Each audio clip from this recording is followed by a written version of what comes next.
기독교라고 하는 이 공동체는 이 세상에 있는 수많은 공동체 중에서 가장 독특한 공동체입니다. 아주 특수한 공동체인데 구원받은 공동체예요. 그리고 기독교, 다른 말로 말하면 이 교회는 구원 공동체입니다. 그 이야기는 교회가 아닌 다른 세상의 여러 단체에는 구원이 약속된 바가 없습니다. 여러분이 가정의 한 일원이기도 하고, 또 젊은이들 같으면 아직 학교에 다니고 있으면 학생의 일원이기도 하고, 또 이제 직장에 다니고 있는 사람들 같으면 그런 학교나 또 직장이라고 하는 단체, 공동체의 일원이기도 하겠죠. 그러나 학교나 직장을 구원 공동체라고 부르지는 않습니다. 하나님이 학교의 학생들에게, 직장의 직장인들에게 구원을 약속한 바가 없습니다. 더 나아가서 아직은 학생 졸업도 하고 아직은 직장에 다니진 않고 개인 일을 한다든지 잠시 쉬고 있는 분들이 있다면은 이런 분들은 그래도 대한민국 국민으로서의, 대한민국이라고 하는 공동체의 일원이기도 하지만은 하나님이 대한민국이라는 나라에 구원을 약속한 바가 없습니다. 그런데 여러분이 지금 회원으로 있는 이 교회는 하나님이 구원을 약속한, 또 구원받은 사람들이 모인 구원 공동체입니다. 그러니까 세상에 있는 다른 단체와는 근본적이고 본질적으로 구별되는 거룩한 공동체입니다. 그럼 왜 교회가 이렇게 구원 공동체이고 거룩한 공동체가 되는 것일까?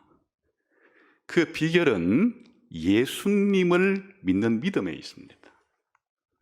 교회가 구원을 받거나 교회가 거룩한 공동체가 되는 유일무이한 이유는 바로 교회가 예수님을 믿기 때문이에요. 예수님을 그리스도라고 믿고, 예수님을 주님이라고 믿고, 예수님을 하나님의 아들이라고 믿는 그 믿음 때문에 구원을 받는 거예요. 그리고 그 믿음 때문에 믿지 않는 다른 세상의 여러 사람들과 공동체와는 근본적으로 구별되는 그러한 공동체가 되는 것입니다. 그러니까 기독교가 뭐냐? 기독교의 정체성, 기독교의 본질은 바로 예수님을 믿어서 구원받은 거룩한 공동체라는 거예요. 그러니까 예수님을 주님이라고 믿는 것은 기독교의 본질이에요. 기독교의 정체성에 해당이 되는 겁니다. 그런데 어떻게 예수님을 주님이라고 믿게 되었나 하는 거예요. 어떻게 예수님을 주님이라고 믿게 되었는가? 우선 예수님을 주님이라고 믿는다는 말의 의미를 아주 간략하게 말씀드리면, 이 주라는 말은 예수님 당시에 헬라인들도 많이 쓰고 또 유대인들도 많이 쓰는 그런 단어예요. 누구한테 주라고 부르는가 하면 일반적으로는 그냥 높임말이에요. 상대방을 높여줄 때 주님이라고 부르면 상대방을 대단히 높여주는 거예요. 그러니까 이제 사회생활이라는 것은 여러 가지 사회적인 관계를 맺고 살아가는데, 사회적인 관계를 맺는다는 것은 직책에 따라서 높낮음이 있다는 뜻이에요. 그럴 때 낮은 신분에 속한 사람들이 높은 신분에 있는 사람들을 부를 때 전부 주님이라고 불러요. 노예와 종의 경우에는 노예가 주인에게 주님이라고 부르고, 또 가정에서는 남편이 아내와의 관계에서 인간적으로는 동등하다 하지만은 그러나 기본적인 관계 면에 있어서 아내들이 그 당시에 그 남편에게 주님이라고 부르기도 하고, 또 왕과 백성의 관계에 있어서는 둘 다 사람으로는 동등하죠. 그러나 이제 신분적으로 그런 사회 관계 면에서의 역할은 다르니까 낮은 신분에 있는 일반 백성들이 왕을 부를 때 주님이라고 이렇게 이제 부르는 아주 높임말이에요. 그러니까 그럼 누구에게 이걸 적용하는가 하니까 자신들이 믿는 신에게도 주님이라고 부릅니다. 최고 높은 분이니까. 그러니까 어쨌든 주라고 하는 말은 높임말인데 가장 높은 자신들이 믿는 신에게도 주라고 부르기도 한다. 유대인들도 마찬가지예요. 유대인들도 이와 같이 높임말로 쓰는데 유대인들에게 있어서 독특한 것은 바로 구약의 여호와라고 불리는 그분을 주님이라고 부르는 거예요. 그래서 이제 구약 성경은 원래 히브리어로 아람어로 기록되어 있는데 그걸 이제 이 헬라 그리스 말로 옮길 때 전부 다 여호와라는 이름은 전부 다 주라는 말로 그렇게 바꾸어서 읽어요. 그러니까 여호와를 유대인들은 기본적으로 여호와 이리 부르지 않고 주님이라고 부른다. 이게 이제 그러면 예수님을 기독교인들이 주님이라고 부를 때는 무슨 의미냐? 그냥 예수님이 우리보다 높은 분이다 그런 정도가 아니고 여호와와 동등한 바로 신성을 가지고 계신 예수님이 하나님이라고 하는 그런 신앙 고백이 담겨 있는 말이에요. 그러니까 이제 기독교인들과 비기독교인들의 근본적인 차이는 비기독교인들은 예수님을 신으로 믿질 않아요. 그냥 예수님을 인간으로만 보는 거지. 그러나 기독교인의 이 독특함은 예수님은 인간이긴 하지만은 인간 이상의 신이라고 하는 예수님은 신이시다라고 하는 다른 고백을 예수님은 주님이시다 이렇게 고백하는 것이 이게 기독교를 교회를 아주 독특한 구별된 공동체로 만드는 것이고 이 또한 이렇게 예수님을 믿는 것이 구원의 기초이기도 하다. 그런데 이 교회가 어떻게 예수님이 주님이라는 사실을 알았을까 하는 거예요. 우리가 지난 시간에는 예수님 자신이 주님이라는 것을 누가 가장 먼저 알고 있었다고요? 예수님 자신이 가장 먼저 알고 제자들에게 가르쳤어요. 그런데 예수님은 또 어떻게 이 사실을 알았는가? 원래 예수님은 영원 전부터 알고 계셨기는 하겠지만은 제자들에게 가르쳐 줄 때 바로 내가 주라는 사실이 구약에 기록되어 있다. 시편 110편 1절을 통해서 내가 바로 여기에 기록되어 있다. 이렇게 했던 바와 같이 그럼 이제 교회가 우리 기독교인들이 기독교가 예수님을 주님이라고 믿을 때는 물론 예수님이 그렇게 가르쳐 줬으니까 믿는 것도 있지만 거슬러 올라가게 되면 구약 성경에 뿌리가 있는 것이고 그 구약 성경 가운데서도 시편 110편 1절이 예수님이 주님이라고 하는 우리가 신앙 고백을 할 수 있는 근거가 되는 것이에요. 그래서 오늘은 우리 기독교가 예수님을 주님이라고 믿는 근거가 시편 110편 1절을 해석하고 적용하는 데 있다 하는 사실을 누굴 통해 보려고 하는 거니까 예수님의 수제자인 베드로는 우리 기독교의 한마디로 말하면 원조죠. 최초의 기독교인이라 해도 뭐 과언은 아니겠어요. 예수님의 수제자라고 하는 거니까 바로 이 베드로가 어떻게 시편 110편 1절을 해석하고 적용하는가. 이것은 곧 우리가 기독교인으로서 베드로의 후예로서 어떻게 시편 110편 1절을 해석하고 적용해야 하는가에 대한 기준이에요. 그 베드로의 시편 110편 1절의 해석이 어디 나오는가? 사도행전 2장에 나옵니다. 보겠습니다. 사도행전 2장.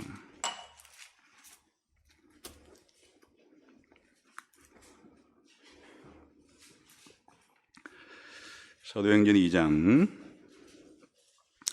찾았으면은 33절부터 36절까지 여기에 이제 시편 110편 1절에 대한 사도 베드로의 해석과 적용이 있습니다. 찾았으면 같이 읽어보겠습니다. 시작. 하나님이 오른손으로 예수를 높이심에 그가 약속하신 성령을 아버지께 받아서 너희가 보고 듣는 이것을 부어주셨느니라. 다윗은 하늘에 올라가지 못하였으나 친히 말하여 이르되 주께서 내 주에게 말씀하시기를 내가 내 원수로 내 발등상이 되게 하기까지 너는 내 우편에 앉아 있어라 하셨도다 하였으니 그런즉 이스라엘 온 집은 확실히 알지니 너희가 십자가에 못 박은 이 예수를 하나님이 주와 그리스도가 되게 하셨느니라 하니라. 여기에 시편 110편 1절에 대한 베드로의 해석과 적용이 있어요. 이 기독교의 뿌리예요. 기독교의 본질과 정체성이 여기에 잘 드러나 있습니다. 그래서 오늘은 베드로가 시편 110편 1절을 이 사도행전 2장 33절에서 36절까지 어떻게 해석하고 적용하는가를 중심으로 우리 기독교인들은 시편 110편 1절 어떻게 해석하고 적용해야 하는가 하는 것을 생각해 보려고 합니다. 우선은 이 구절의 역사적인 배경이 오순절 사건이 역사적인 지금 베드로가 이 말을 하게 된 역사적인 사건이 있는데 그게 오순절이라고 하는 사건 때 이 말을 한 거예요. 오순절 사건의 역사적인 배경으로서 오순절 사건을 보고 그 다음에 지금 베드로가 이 말을 하는 이 내용이 담겨 있는 이 문학적인 문맥, 그 문학적인 구조라 그러는데 문학적인 문맥과 이 본문의 구조를 보려고 해요. 그리고 세 번째는 베드로가 어떻게 해석했는가. 해석이란 여기에 베드로의 신학이 담겨 있는 거죠. 베드로가 어떻게 이것을 신학적으로 해석하는가. 그리고 교회는 어떻게 이것을 적용해야 하는가 하는 것을 중심으로 생각을 해보려고 합니다. 우선 이제 이 사건이 베드로가 이 말을 하게 된 역사적인 그 배경은 오순절이라고 하는 성령 강림 사건이라고 하는 사건이 배경이 되는 거예요. 한번 읽어봅시다. 그 조금 앞에 2장 1절 한번 봅시다. 시작. 오순절 날이 이미 이름에 그들이 다 같이 한 곳에 모였더니 해서 이제 오순절 날에 성령님이 예수님의 제자들에게 강림하시는 사건이 이제 기록이 되죠. 오순절 성령 강림 사건은 구속사적인 사건에 있어서 세계사적인 의미를 가진 사건이에요. 오순절 성령 강림 사건이란 하나님이 타락한 인류를 구원해가는 구원의 역사에 있어서 세계사적인 사건이다. 그 이전과 그 이후를 구분하는 것이 마땅할 정도의 중요한 의미를 가진 사건이다 하는 것이. 그래서 오순절 성령 강림 사건 때 무슨 일이 벌어지는가 하면 예수님의 제자들에게 성령님이 강림하세요. 임하시는데 제자들이 그 눈에 불 같은 것이 모양은 혀처럼 생겼는데 각자에게 120명 각자에게 임하는 모습을 보고 귀에는 태풍 부는 것 같은 폭풍이 부는 것 같은 큰 바람 부는 소리를 듣게 돼요. 입으로는 성령께서 자기들이 한 번도 배운 적이 없는 외국어를 그렇게 말을 해서 이 오순절이라는 명절 때 천하 각국에 흩어진 디아스포라 유대인들이 돌아왔을 때 전부 다 자기의 태어난 나라 언어로서 들을 수 있도록 그 나라의 언어, 외국어로 말하는 일이 생기게 된 거예요. 이거에 이제 가장 중요한 사건은 당대의 천하각국이라고 표현할 수 있는 여러 나라의 언어로 제자들이 예수님에 대한 이 사건, 복음을 전했다는 것인데, 이것이 바로 세계사적인 사건임을 보여주는 거예요. 이것은 무엇과 대조를 이루는 사건인가 하니까 바벨탑 사건과 대비를 이루는 사건이에요.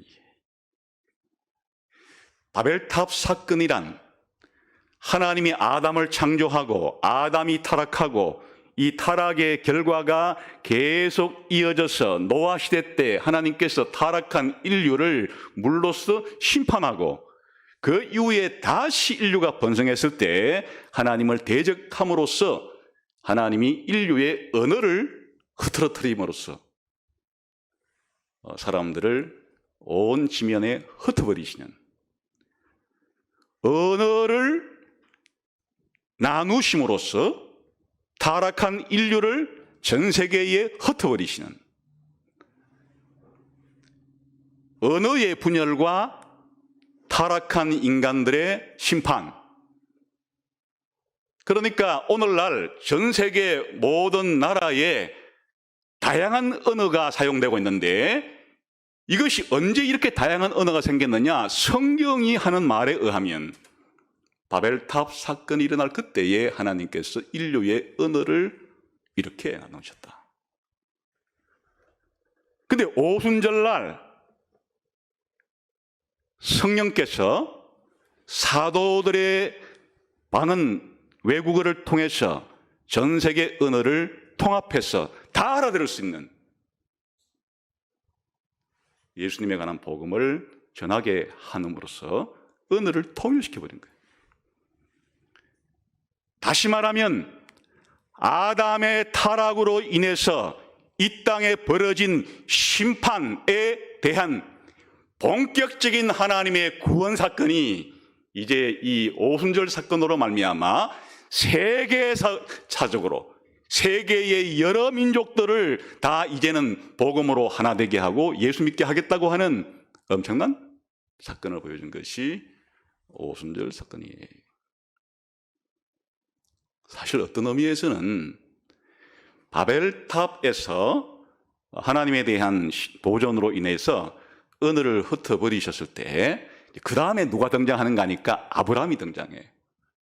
사실 아브라함과 아브라함의 후손이라고 하는 이 특별한 공동체를 하나님 뽑으신 것은 바벨탑 사건 때 분산된 타락한 인류를 하나님께서 이 아브라함과 그의 후손이라고 하는 이 공동체를 통해서 구원하려고 하는데, 그게 어느 때에 본격적으로 시동이 걸렸느냐?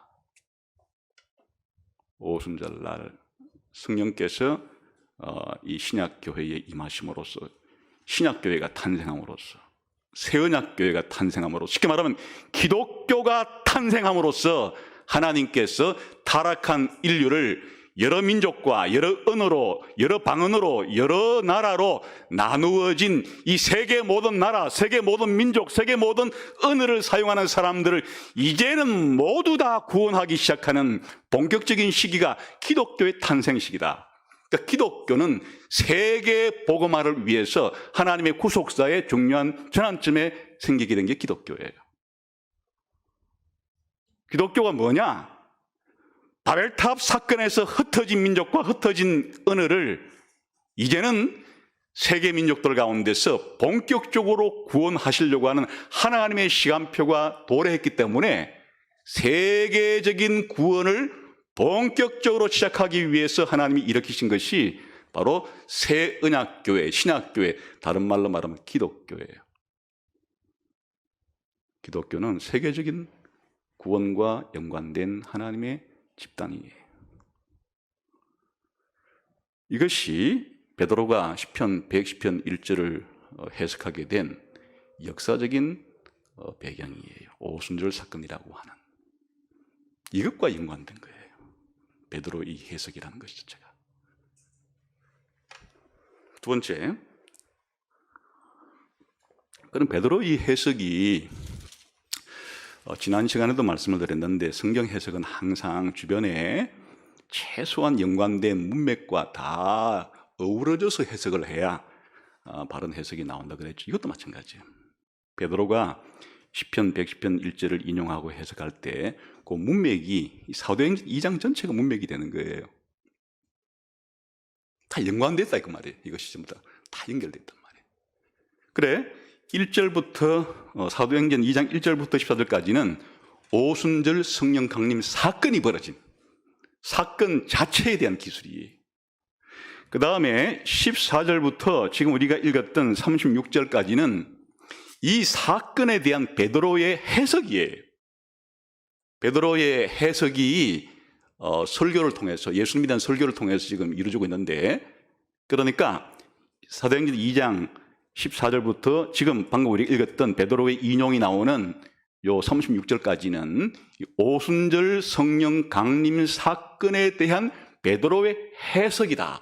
그 해석 가운데 그 시편 110편 1절에 대한 인용과 해석과 적용이 나오는 거예요. 그리고 사도행전 2장 37절부터 마지막 47절까지는 이렇게 예수님을 주님이라고 믿은 공동체, 신약교회의 탄생을 보여주고 있는 거예요. 기독교의 탄생, 기독교의 출발을 보여주고 있는 거예요. 최초의 기독교 교회의 탄생과 모습을 보여주는 거예요. 다 연결되어 있습니다.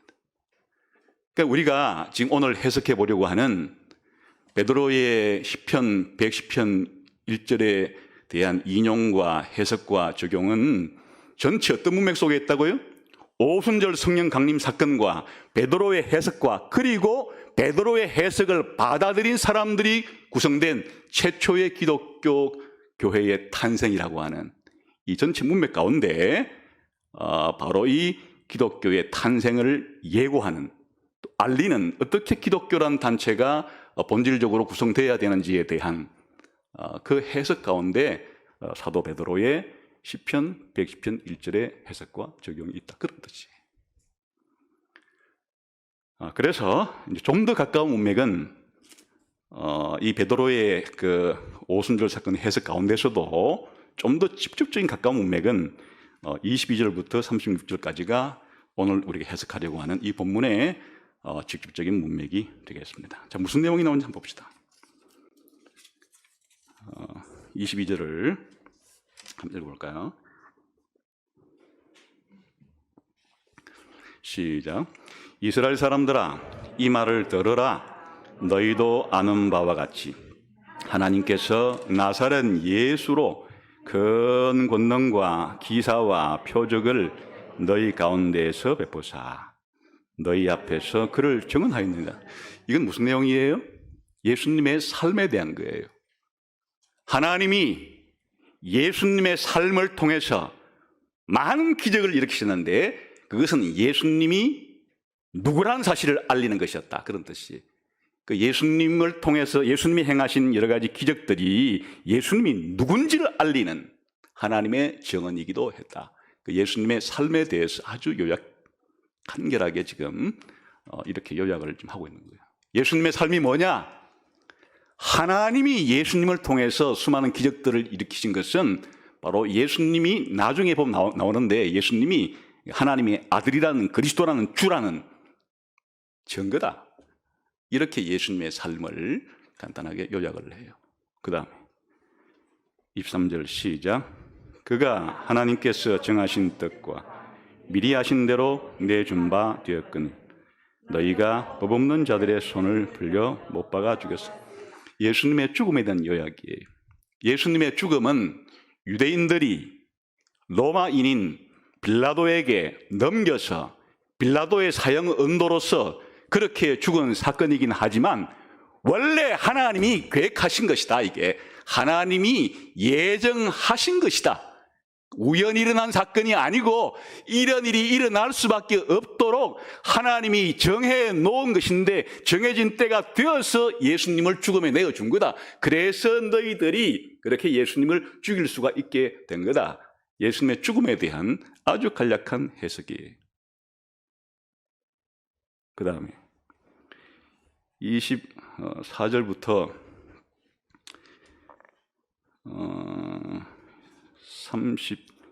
32절까지는 예수님의 부활에 대한 이야기, 한번 읽어볼까요? 이제 24절 시작.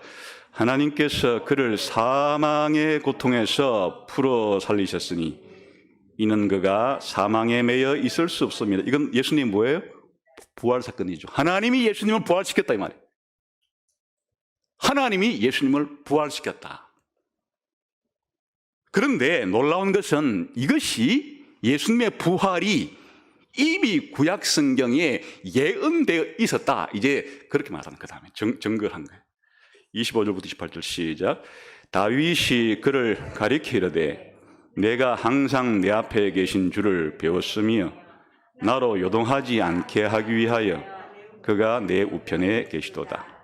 그러므로 내 마음이 기뻐하였고 내 혀도 즐거워하였으며 육체도 희망에 거하리니 이는 내 영혼을 음부에 버리지 아니하시며 주의 거룩한 자로 썩음을 당하지 않게 하실 것이미로다.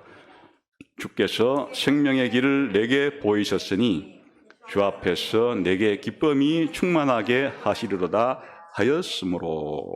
이것은 시편 16편의 다윗이 한 말이에요.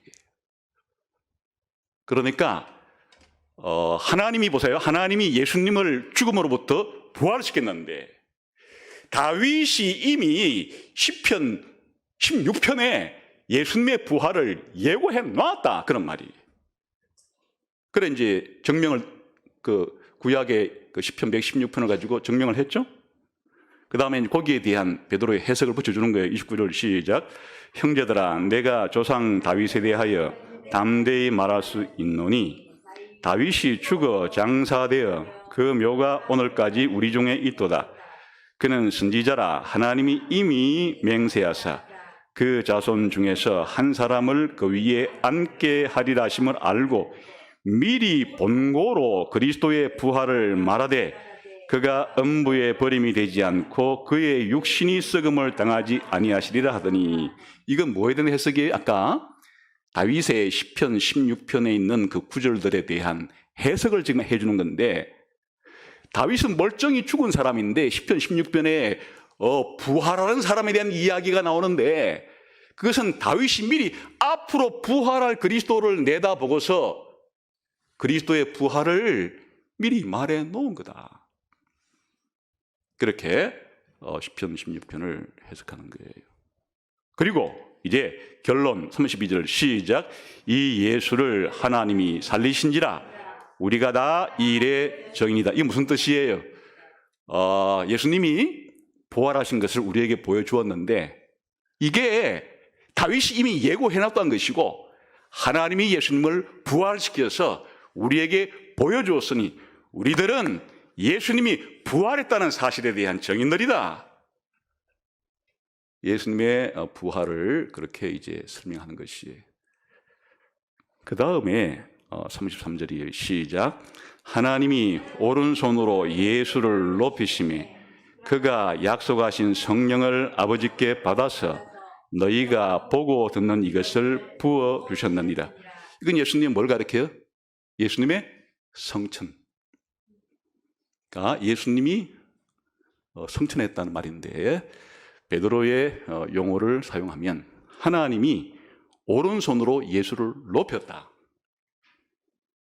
우리가 쓰는 말로는 예수님이 성천하셨다.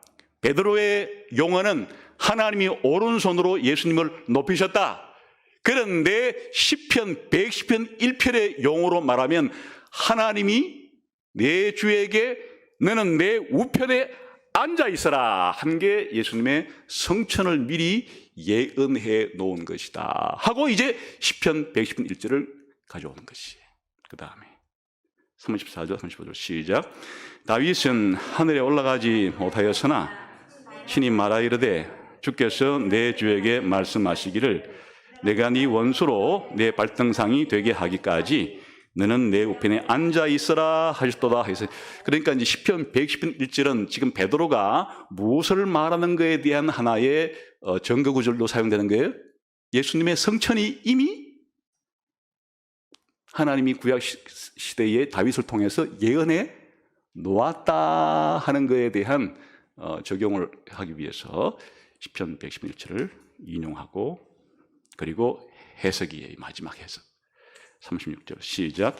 그런즉 이스라엘 온 집은 확실히 알지니 너희가 십자가에 못 박은 이 예수를 하나님이 주와 그리스도가 되게 하셨느니라. 이 36절은 뭐에 대한 요약 구절인가 하면 길게는 사도행전 2장 1절부터 지금 여기까지의 요약이고 좀 더 중간적인 의미로서는 2장 14절부터 베드로가 설교한 것의 요약이고 좀 더 가깝게는 바로 예수님의 삶, 예수님의 죽음, 예수님의 부활, 예수님의 성천이 의미하는 바가 무엇이냐? 하나님이 예수님을 누구로 임명하신 거라고요? 그리스도와 주로 만드신 사건이다. 쉽게 말하면 예수님의 탄생, 예수님의 삶, 예수님의 죽음, 예수님의 부활, 예수님의 성천, 그리고 예수님의 성령 보내어 주심이 의미하는 바가 무엇이냐? 예수님이 그리스도라는 의미고 예수님이 주님이라는 의미다. 이렇게 이제 최종 해석을 하는 것이 여기에 바로 이 시편 110편 1절이 인용되고 해석되고 적용된다. 그런 말이에요. 그러니까 이제 넓은 의미로 보게 되면 예수님이 누구시냐고 하는 것에 대한 가장 중요한 해석의 열쇠가 바로 시편 110편 1절에 있다 하는 것을 이제 말해주는 거란 말이죠. 그러면 베드로가 어떻게 해석했나를 조금 더 자세히 한번 살펴봅시다. 첫째, 베드로의 해석은 110편 1절에 대한 해석을 봅시다. 34절을 다시 한번 읽어볼까요? 시작. 다윗은 하늘에 올라가지 못하였으나 친히 말하여 이르되. 그러니까 시편 110편을 지은 저자가 누구라는 거예요? 다윗이라는 거예요. 지난번에 예수님께서도 시편 110편이 누가 지은 저자라고 그렇게 말씀하셨죠? 다윗이라고. 베드로도 예수님의 그 해석을 받아들인 거예요. 그래서 시편 110편은 다윗이 쓴 것이다. 다윗의 저작이다. 이렇게 우선 이제 그 쓴 저자에 대해서 그렇게 밝혀요. 그 다음에 이제 어떻게 해석하는가 하니까 지금 이 해석의 요지는 뭐예요? 시편 110편 1절에 나오는 여호와께서 내 주에게 말씀하시기를이라고 말할 때 내 주가 누구라는 거예요 지금? 베드로의 해석의 요지는 바로 예수님이라는 뜻이죠. 시편 110편 1절에 내 주라고 하는 그 주가 바로 예수님이다 라고 베드로가 해석하는 거예요. 예수님도 그렇게 해석했죠. 그러면 이게 이제 무슨 의미인가 하면 예수님이 주라고 하는 증거는 뭐냐 그러면 베드로가 좀 더 이제 해석을 붙인 것이에요. 주라고 하는 증거의 출발점은 예수님의 성천에 있는 거예요. 하나님이 오른손으로 예수님을 높이셨다. 달리 말하면 시편 110편 1절에 여호와께서 너는 내 오른편에 앉으라. 그게 바로 예수님이 주라고 하는 증거 중에 하나가 너는 내 오른편에 앉으라 하는 게 땅에 있던 누군가를 하나님이 하늘로 불러 올려서 하나님 보좌 우편에 앉았다는 얘기인데 누가 하늘로 올라갔어요? 하나님이 예수님을 오른손으로 높여서 그렇게 올렸으니까 바로 예수님이 시편 110편 1절에 나오는 주라는 증거가 어디 있는가 하니까 예수님의 성천에 있는 거예요. 하나님이 예수님을 성천시켰다. 바로 시편 110편 1절에 여호와가 내 주를 땅에서부터 하나님 보좌 우편으로 그렇게 올리셨잖아요. 하나님이 예수님을 오른손으로 높이셔서 성천시켰어요. 그러니까 예수님이 시편 110편 1절에 나오는 그 주라는 거예요. 시편 110편 1절에 나오는 주가 되려고 하면 어떤 일이 그에게 일어나야만 그 주라고 하는 증거가 되는 거니까 실제로 하나님 보좌 우편에 오르는 사람이 바로 시편 110편 1절의 주가 아니겠어요? 근데 예수님이 하나님 보좌 우편으로 올라갔다는 거예요. 그러니까 예수님이 바로 시편 110편 1절에 나오는 그 주가 맞다 그 말이에요. 예수님의 성천 사건이 의미하는 바가 무엇이냐? 시편 110편 1절의 주가 예수님이라고 하는 증거가 되는 거예요.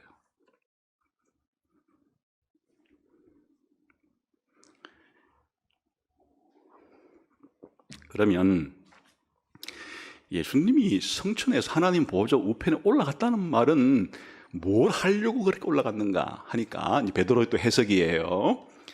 드디어 아버지께로부터 성령님을 받았다. 그래서 성령을 제자들에게 부어줄 수가 있게 되었다.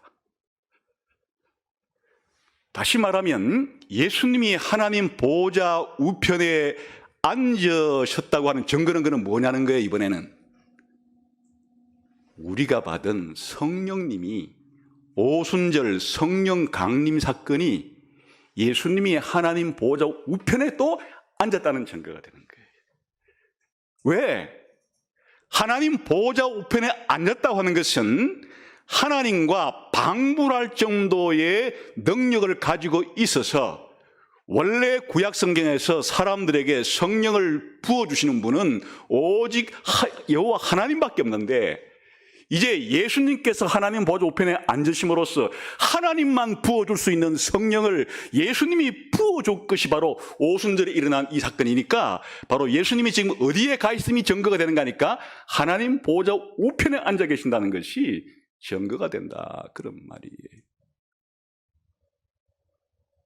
오순절 성령 강림 사건은 예수님께서 하나님의 보좌 우편에 주님으로 취임했다고 하는 결정적인 증거가 바로 교회가 받은 성령님이에요. 거꾸로 말하면 예수님께서 시편 110편 1절에 주께서 내 주에게라고 말하는 하나님 보좌 우편에 앉으신 분이 되었다고 하는 결정적인 증거가 예수님이 이제는 구약시대에 아버지 하나님만 사람들에게 줄 수 있는 성령님을 줄 수 있게 된 것이다. 이렇게 연결이 되는 것이에요. 결론으로 말하자면 시편 110편 1절에 대한 베드로의 인용과 해석과 적용은 뭔가니까 한마디로 말해서 시편 110편 1절에 주라고 표현된 인물이 누구라고요? 예수님인데 예수님이 주라고 하는 의미는 그럼 여호와 하나님과 동등한 하나님의 우편에 앉은 자로서 하나님 아버지만 부어줄 수 있는 성령을 부어줄 수 있게 된 놀라운 분이시다. 이게 이제 교회가 신학적으로 이 말을 할 때는 바로 예수님은 아버지 하나님과 구별된 분이기도 하면서도 아버지 하나님과 동등한 그런 신성을 가지신 분이시다. 쉽게 말하면 예수님은 신성을 가지고 있는 신이시다 하는 것이고, 두 번째는 예수님은 그러나 아버지와는 구별되는 분이시다 하는 것이 베드로가 시편 110편 1절에서 해석하고 적용하는 핵심 요지예요. 더 나아가면은 예수님에 의해서 보냄받은 성령님도 사실은 아버지와 예수님과 구별되시지만은 아버지와 예수님과 동등한 신성을 가지고 계신 하나님이다 하는 것은 여긴 나오지 않아요. 다른 성경에 나오는 거죠. 그러니까 자, 기독교가 뭐냐? 이게 기독교예요. 기독교는 예수님이 누구라고 믿는가 하니까 하나님 보좌 우편에 앉으신 하나님, 예수님 자신도 신성을 가지고 계신 분이라고 믿으면서도, 그러나 그 예수님은 아버지와도 다르고 성령님과도 다른, 왜 성령님과 달라요? 예수님이 성령 보내주시니까. 왜 아버지와 달라요? 아버지 보좌 우편에 앉아 계시니까. 그러니까 아버지와 아들과 성령은 서로 구별되지만 아버지도 하나님이고 아들도 하나님이고 예수님도 하나님이고 성령님도 하나님이고, 이렇게 기독교의 본질이 뭐냐? 예수님이 인간 이상의 신성을 가지신 신이라는 것을 믿는 동시에 예수님은 아버지와 성령과 동등한 신성을 가지신 삼위일체 하나님 가운데 2위이시다. 이게 기독교이다 그 말이에요.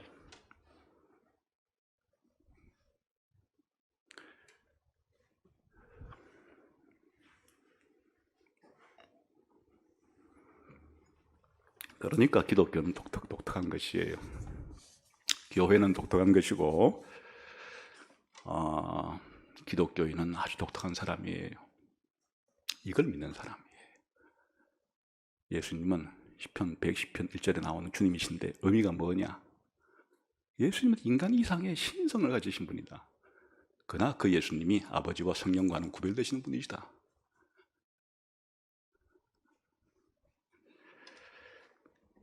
그래서 이제 그 다음에 나오는 것은 기독교 안에 들어오려면, 교회의 회원이 되려면 무엇이 반드시 되는 거냐? 이 사실을 믿어야 되는 거예요. 이 사실을 믿지 않는 사람은 기독교인이 아니에요. 아무리 교회에 나와 있어도. 심지어는 교회가 못 모르고 세례를 줄 수도 있고 직분을 맡길 수는 있어도 그의 마음속에 예수님이 주님이라고 하는, 예수님이 하나님이라고 하는, 그러나 예수님이 아버지와 아들과 성령 사이에 구별되는 삼위일체 중에 한 분이시라고 하는 이 확고한 믿음이 없는 사람은 기독교의 회원으로 들어올 수가 없다. 교회의 회원으로 들어올 수가 없다. 이 사실을 믿어야만 교회의 회원이 될 수 있는 것이고 기독교인이 되는 것이고 그렇게 되는 것이다 하는 게 이제 그 다음에 나오는 거예요. 이게 적용이에요. 예수님이 주님이시라면 어떻게 이것인지 적용이 되는가? 교회는 예수님을 주님이라고 믿는 사람들의 단체이기 때문에 예수님을 주님이라고 믿는 사람들만 교회의 회원으로 받을 수가 있다 하는 게 예수님이 주님이라고 하는 신앙 고백의 첫 번째 적용이에요. 그것이 이제 그 다음에 나오는 거죠. 사도행전 2장에 볼까요? 37절부터 41절까지 봅시다. 시작.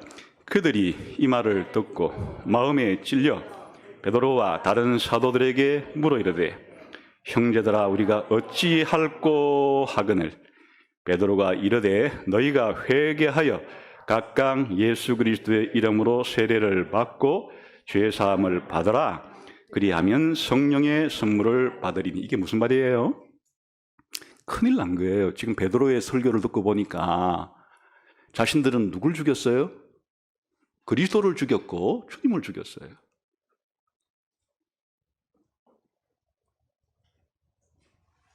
인간으로 태어나서 하나님에 대한 반역의 결정판이 하나님이 임명하신 그리스도를 배척하고 하나님이 임명하신 주님을 믿지 않고 오히려 그를 죽여버렸으니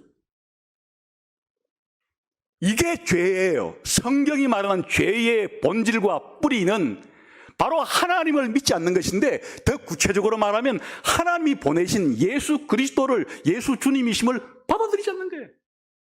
배척하는 거예요. 그래서 이제 베드로가 어떻게 해야 될지를 알려주는 거예요. 너희들이 구원받을 길이 있다.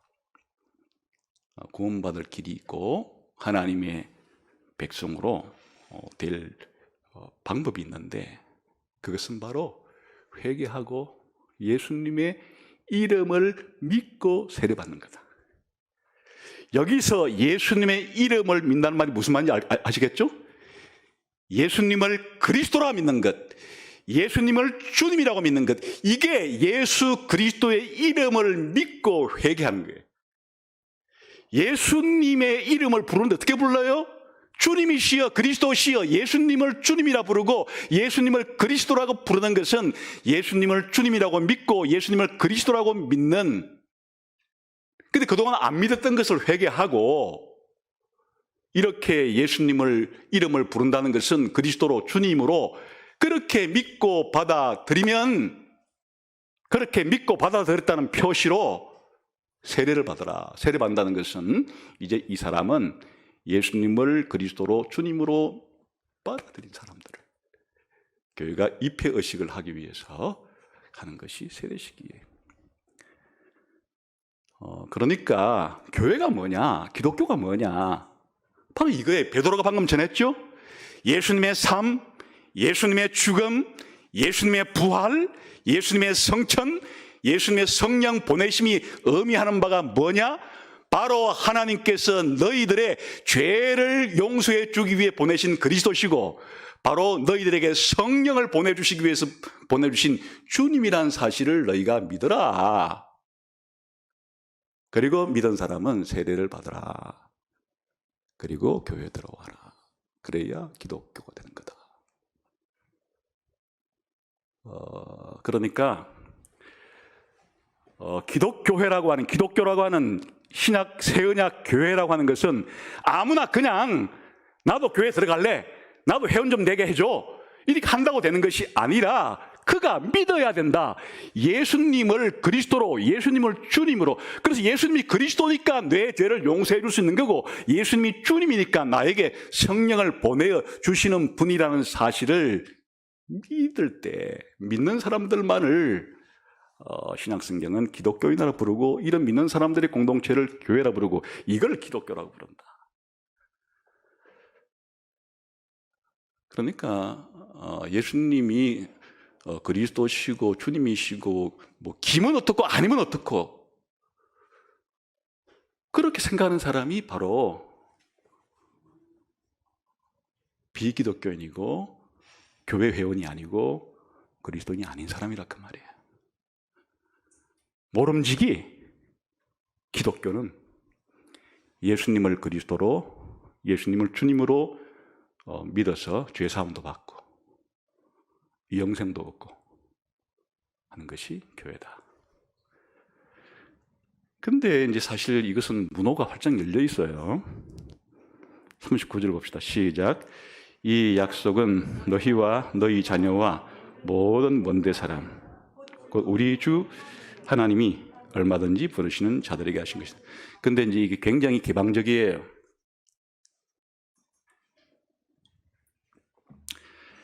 인종차별이나 민족차별이 없어요. 예수님을 믿고 구원받는 데는 차별이 없다. 유대인이건 이방인이건. 여기서 너희와 너희 자녀라는 것은 유대인을 가리켜요. 그리고 모든 먼데 사람이란 이방인을 가리켜요. 그러니까 차별이 없는 거예요. 너는 한국인이니까, 한국 국적을 가졌으니까 당신은 예수 믿을 수 없음, 이렇게 인종을 기초로나 민족을 기초로 교회의 회원이 될 수 없도록 배제하지 않는다 그 말이에요. 이 세상에 태어난 모든 사람들 다 어느 한 국가의 일원으로 태어날 것이고, 또 달리 말하면 어느 한 인종이나 어느 한 민족의 일원으로 태어날 것인데, 예수 믿고 구원받는 이 일에는, 교회의 회원이 되는 일에는 차별이 없다. 어떤 차별이 없는가 하니까 민족의 차별, 인종의 차별이 없다 그 말이에요. 물론 이제 여기에 포함된 말은 이것만 차별이 없는 게 아니라 남녀의 차별도 없고 자유인이나 종이라고 하는 사회 신분의 차이도 없어요.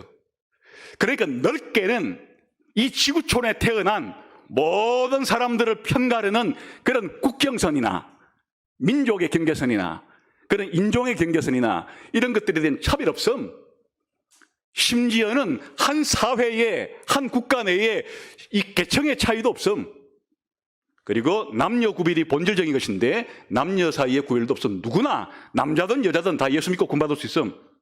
쉽게 말하면 남자든 여자든 예수님을 주님이라고 믿고 구원받을 수 있음. 사회의 상류층이든 중류층이든 하류층이든 상관없이 다 예수님을 주님이라고 믿을 수 있음. 어느 민족이든 예수님을 주님으로 믿을 수 있음이란 뜻이에요. 완전히 교회는 개방 공동체라는 거예요. 보편성을 가지고 있단 말이에요. 근데 보편성이라고 말할 때 이런 민족의 차별이 없고 남녀의 차별이 없고 사회 계층에 차별이 없다는 뜻이지, 누구나 이 세상에 있는 사람들이 다 예수 믿고 구원받은 사람이 될 수는 없다는 거예요. 아주 문에 들어서서 교회의 출입구에 딱 서서 교회의 회원으로 이 민족의 차이 없고 남녀 차이 없고 신분의 차이는 없어도 누구만 교회에 들어갈 수 있는 거니까 예수님을 그리스도라 믿고 예수님을 주님이라 믿는 사람만 교회는 회원으로 들어갈 수 있는 것이에요. 가장 넓고도 가장 좁은 공동체예요. 넓다는 것은 이 땅에 그 어떤 인간적인 차별도 없지만은, 좁다는 것은 예수님을 주님으로 믿지 않으면 교회 공동체는 절대 될 수 없는 것이 바로 교회라고 하는 공동체의 특수성이고 기독교의 본질이다, 그런 말이죠. 그래서 이것을 이제 특별한 공동체라고 부르는 거예요. 40절 시작. 또 여러 말로 확정하며 권하여 이르되 너희가 이 패역한 세대에서 구원을 받으라. 그럼 교회는 무슨 공동체라는 거예요? 구원 공동체라는 거예요. 그러니까 예수님을 앞에서 봤듯이 그리스도라고 믿고 주님이라고 믿는 일은 죄사함도 받고 영생도 얻는 것이니까 구원은 아무에게나 베풀어지는 것이 아니에요. 보편 구원론이라는 것은 성경에 대한 아주 오해예요. 이단이에요. 성경은 모든 인간이 단 한 사람도 예외 없이 구원받는다고 말하지 않아요. 패역한 세대에서 그대로 머물러 있는 사람들이 있고, 이 패역한 공동체로부터 예수님을 주님이라고 믿고 기독교 안으로 들어오는, 교회 안으로 들어오는 구원받은 공동체가 있는 것이에요. 그러니까 교회는 보편 공동체라고 하는 의미는 가능성에 있어서 보편이라는 얘기지만은, 그러나 실질적으로 교회는 구별된 공동체예요. 구원받은 공동체의 특수 공동체예요. 하나님이 아무나 교회라 불러주지 않아요. 아무나 구원받은 사람이라 불러주지 않아요. 예수님을 주님이라고 믿는 사람들만을 하나님은 구원을 베푸시고 구원 공동체의 일원으로 받아주시는 것이다. 이게 뭐에 대한 적용이에요? 방금 시편 110편 1절에 의하면 바로 예수님이 시편 111편에 예언된 주님이신데, 주님이라는 말의 의미는, 그리스도라는 말의 의미는 예수님을 믿어야 그리스도 되신 예수님에 의해서 죄가 용서받고 주님 되신 예수님에 의해서 성령을 부여받게 되는 것이니까 아주 구별된 거룩한 공동체가 교회인데, 물론 문은 활짝 열려 있다. 열려 있지만은 예수님을 그리스도로 믿지 않는 사람에 해당되지 않는다. 이게 적용이에요.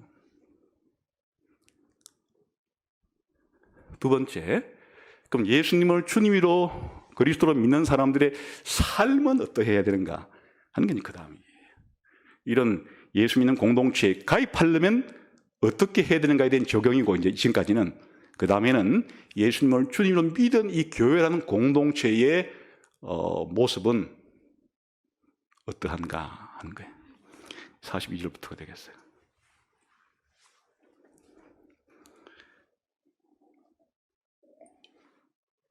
42절부터 47절까지가 이제 최초의 기독교 신약 공동체, 최초의 기독교인의 모습을 여기 기록해 놓은 거예요.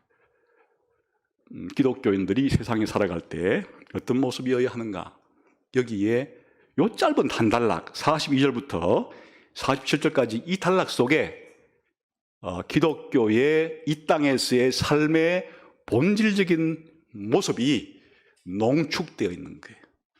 나머지 신약 성경 전체는 이 구절을 더 풀어서 그렇게 설명했다고 해도 과언이 아니에요. 그런데 그 중에서도 그냥 또 42절에 또 요약이 되어 있어요. 그 성경의 특징이에요. 많은 것들을 짧은 분량에다 쓰다 보니까 많은 내용들을 요약하고 해서 우리들이 잘 알아듣게끔 하는 거예요. 42절에 요약되어 있으니까 이 42절을 보면 대충 특징을 알 수 있을 거예요. 같이 읽어봅시다. 시작. 그들이 사도의 가르침을 받아 서로 교제하고 떡을 떼며 오로지 기도하기를 힘쓰니라. 이게 예수님을 주님으로 믿은 공동체가 이 땅에서 살아가는 모습의 요약인데, 제일 큰 특징이 뭡니까? 사도의 가르침을 받는다. 사도들은 누구의 가르침을 지금 대신해서 가르치고 있는 거예요? 예수님의 가르침을. 또 예수님 가르침은 또 기본적으로 무슨 가르침이었어요? 다 구약 성경에 대한 해석과 적용이죠. 그리고 이 사도들의 가르침을 기록해 놓은 게 신약 성경이고. 그래서 교회가 살아가는 모습, 기독교가 이 땅에 살아가는 모습의 가장 중요한 것은 사도의 가르침이 기준이라는 거예요. 뭐가 진리냐? 뭐가 참된 도덕이냐? 무엇이 진리고 무엇이 거짓이냐? 무엇이 선이고 무엇이 악이냐? 무엇이 옳고 무엇이 그릇되느냐의 기준을 가진 사람들이 기독교인이에요. 요즘에 많은 사람들은 그런 기준이 없다고 하는 망상과 망언을 하는 사람들이 있어요. 자기들은 포스트 모더니스트라고 말하지만 그런 이상 야리꾸리한 말을 쓰지 말고, 한마디로 말하면 이 세상에 진리와 거짓 같은 것은 없음. 구별할 수 없음. 이 세상에 옳고 그런 건 모름. 선악도 없음. 나는 그렇게 살겠음. 이렇게 말하는 사람들에 비해서 우리 기독교는, 우리 교회는, 기독교인한 사람은 뭔가니까 기준이 있는 거예요. 무엇이 옳고 무엇이 그런지, 무엇이 진리고 무엇이 거짓인지에 대한 기준은 사도의 가르침이에요. 사도의 가르침은 다른 말로 말하면 뭐라 그랬어요? 성경이, 그리고 오직 성경이 바로 기독교인의 삶의 모토고 삶의 자세예요. 온 세상 사람들이 어떻게 생각하든 어떻게 믿든 뭐라고 말하든 뭐라고 행동하든 개의치 않고, 기독교는 바로 성경이 말하는 대로 믿고 성경이 말하는 대로 받아들이고 성경이 말하는 대로 우리가 그렇게 따르면서 살아가기로 결심한 사람들이. 교회 안에 들어와가지고 기독교인이라고 말하면서 온갖 성경이 말하는 것을 믿지도 않고 행동에 따르지도 않으면서 온갖 다른 사람들이 말하는 것을 주워 들어가지고 그렇게 교회 안에 와가지고 이 사람은 이렇게 말했는데요, 내가 생각해보니까 이런데, 그건 기독교인이 될 수가 없다.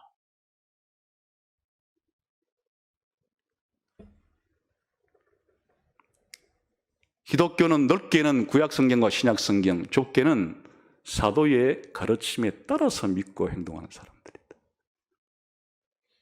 그래서 우리 선배들은 오직 성경이라는 말로 우리는 기준이 있는 사람들이고 표준을 가지고 살아가는 사람들이다.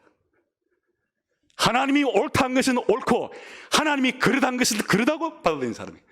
하나님이 이것이 진리다는 것은 진리로 받아들이고 이것은 거짓이다는 것은 거짓으로 받아들이는 그 기준이 뭐냐? 바로 하나님이 성경을 통해서 하나님 말씀으로 말해 놓은 것을 나는 내 진의와 선악과 정오의 기준으로 받아들이면서 산다는 게 사도의 가르침을 받아, 그 말이에요. 오늘날 그렇지 않은 인간들이 교회 안에 너무 많이 있어요. 자칭 기독교인이라고 말을 하면서 들어와서 성경은 그냥 고대의 종교적인 문서의 그냥 하나일 뿐이야. 교회 바깥에서 그런 얘기를 해야지 왜 기독교 안에 들어와서 그런 소리를 하는 거예요? 교회 바깥에서는 자유가 있는 거예요. 이 세상에서는, 국가에서는 내가 무슨 종교를 믿건 내가 무슨 종교를 옳다고 말하건 자유가 있는데 왜 교회 안에 들어와서, 기독교 안에 들어와서 예수님은 그냥 좋은 선생님 중에 한 분일 뿐이야, 왜 교회 안에서 그런 소리를 하는 거예요? 그 기독교인이 아니에요. 가짜예요. 그래, 교회가 그런 사람들은 다 교회 밖으로 몰아내야 되는 거예요. 이단으로 바깥으로 그 사람들을 미워해서가 아니, 그 사람들은 나중에 너희들이 회개하면 다 하나님 백성 될 수 있다고 말을 하면서도 너희가 그렇게 말하는 성경이 하나님 말씀이 아니고 예수님이 그냥 인간일 뿐이라고 말하는 그 생각은 틀렸다. 그 주장은 틀렸다. 그 교회 안에 설 수 있는 말이 아니다. 일단 교회 바깥으로 나가라. 그러나 언제든지 다시 바르게 성경을 하나님 말씀 믿으면 들어와라. 얼마든지 받아준다. 그런 말이죠.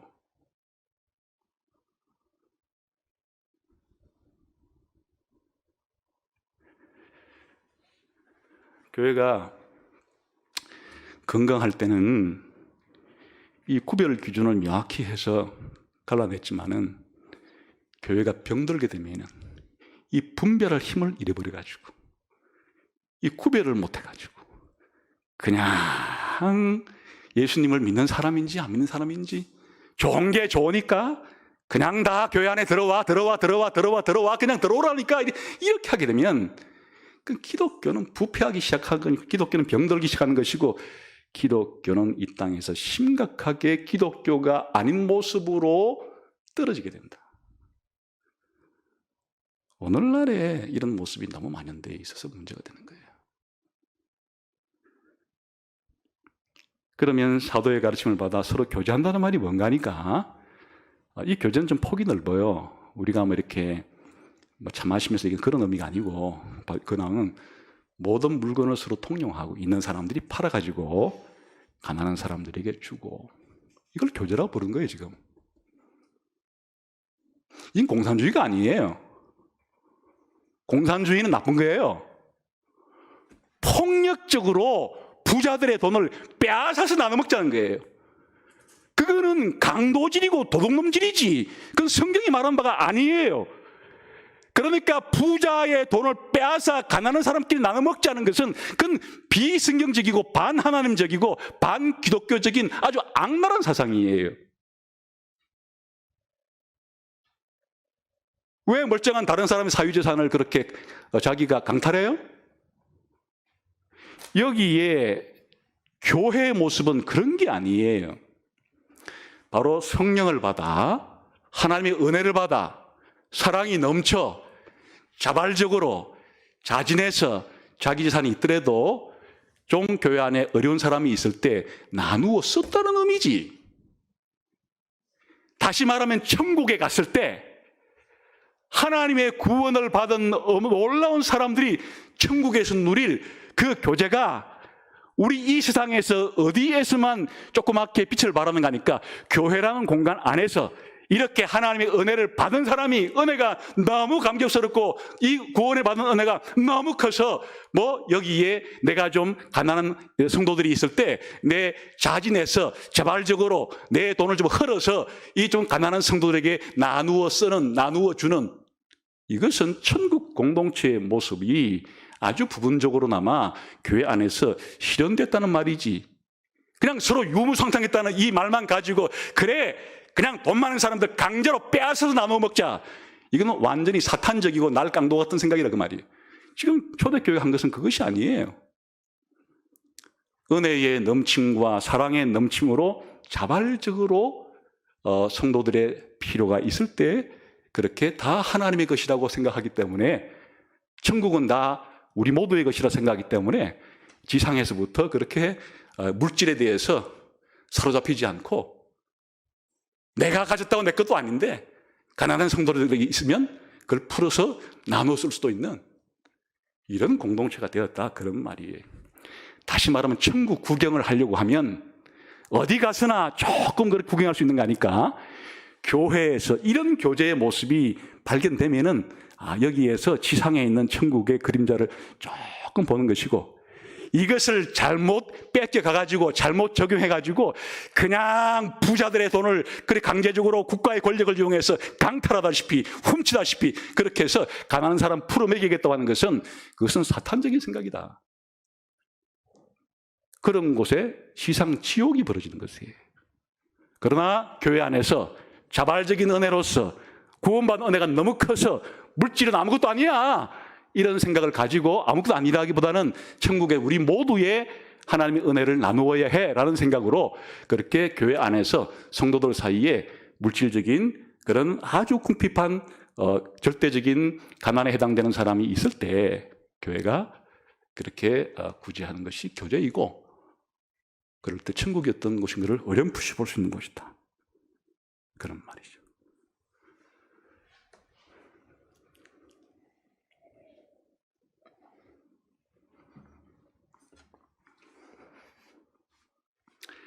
교회가 떡을 뗀다, 성찬식을 한다는 얘기인데, 성찬식은 다른 게 아니에요. 천국에서 이루어질 천국 식사, 천국 잔치를 미리 시식하는 거지. 성찬식이 뭐냐? 우리가 다 천국 백성인데 천국에 들어가면 천국의 풍요로움과 부유함과 천국의 엄청난 은혜가 마음껏 누려지는 것이 천국에 가면 영원 뭉토록 잔치가 벌어지는 것과 같은 것이다 라고 성경이 우리들에게 천국이 너무너무 좋다는 것을 알려주기 위해서 이 은유로 가르쳐주는 게 천국은 잔치를 벌이는 것과 같은 곳이 될 거다 이렇게 했는데, 그런 거라는 것을 우리가 이 세상의 교회가 천국 공동체의 현재적인 형태니까 이 성찬식을 통해서 아주 조그만 걸 떼먹는다 할지라도 머릿속에는, 가슴 한가득은 우리 모두가 천국에 들어가서 천국 잔치에 참석할 사람들이야. 조금만 있으면 우리가 모두 천국의 영생을 마음껏 누리게 될 거야. 지금 우리가 요 맛배기를 잠깐 동안 하고 있는 거야 라고 하는 천국 지향적인 공동체, 천국을 이 땅에서 부분적으로나마 맛보는 공동체로서 성찬을 하는 거예요. 물론 맛보기니까 이렇게 코로나 사태 때 전염병의 위험 때문에 잠시 성찬식을 중단한다고 해서 그럼 천국 잔치를 못하느냐? 그건 아니겠죠. 이 교회의 예배 자체가 지금 천국 잔치의 하나의 모형이고 그림자예요. 그리고 오로지 기도하기를 힘쓴다. 이건 뭔가 하면, 기도란 이 세상에 있을 때 하나님과의 교제를 누리는 유일한 수단이에요. 아니, 현재 이 세상에서 하나님과 어떻게 교제를 누려요? 기도하는 것 이외에는 하나님과 교제 길이 없는 것이에요. 근데 이것이 뭘 상징하는 것인가 하니까, 영원한 천국에서의 하나님과의 완전한 그 교제를 현재 이 땅에서의 천국 공동체의 현재 형태인 교회에서는 기도로 표현하는 거예요. 이렇게 예배로 표현하는 것이고. 그래, 한마디로 뭐냐? 교회는 천국 공동체다, 그 말이. 지금 땅에는 있지만은 교회는 땅에 속한 공동체가 아니고 구원받은 공동체니까 장차 천국에서 생활할 공동체인데, 그러니까 천국에서 생활할 공동체니까 이 땅에 있을 때 그 천국 공동체의 모습이 언뜻 보이는 부분이 있는데, 그것이 바로 뭐 하는 것이에요? 하나님 중심적으로 하나님 말씀 중심적으로 사는 사도의 가르침과 이런 교제하는 것과 성찬하는 것과 그리고 기도하는 이거를 통해서 교회의 이 본질은 천국 공동체다, 하나님 나라 백성이다 하는 게 이 땅에 살아가는 교회의 모습이다, 그런 말이죠. 그래서 오늘 우리가 베드로의 시편 111절의 해석을 통해서 교회의 본질이 뭐냐, 총정리하자 그러면 교회는 구원 공동체다, 거룩한 공동체인데, 교회가 이 거룩한 공동체가 되는 유일한 비결은 뭐라 그랬어요? 예수님을 주님이라고 믿는 신앙 고백이 교회 공동체에 들어오는 관문이다. 근데 이렇게 이 문에 들어올 수 있는 사람들은 사실은 모든 민족에게 다 열려 있다. 그리고 이렇게 예수님을 믿고 살아가는 교회의 모습은 아직은 천국이 완성은 안 됐지만은 완성된 천국이 오기 전까지는 그래도 천국에서 들어갈 사람들이 모여 있는 그러한 공동체니까 현재적인 형태의 천국의 모습을 띠고 있는 아주 독특한 공동체다. 그래서 교회 안에서 돈을 쓰는 것이라든지 교회 안에서 교제를 하는 것이라든지 우리가 예배하는 것이라든지 이런 것들은 세상에 있는 다른 공동체 사람들이 누릴 수 없는 교회만의 독특하고 특수한 그런 일들이다. 이 모든 것의 중심에 예수님은 주님이라고 믿는 교회의 신앙 고백이 있다. 이런 고백을 가지고 이런 예수님을 주님으로 믿는 이 공동체 가운데 천국 백성의 하나의 모형으로서 현재적인 형태로서의 이 교회의 영광스러움을, 어찌 보면 교회의 탁월함을 여러분의 남은 생애 동안에 잘 누리시는 여러분 되시기를 주님의 이름으로 축원합니다. 기도하겠습니다.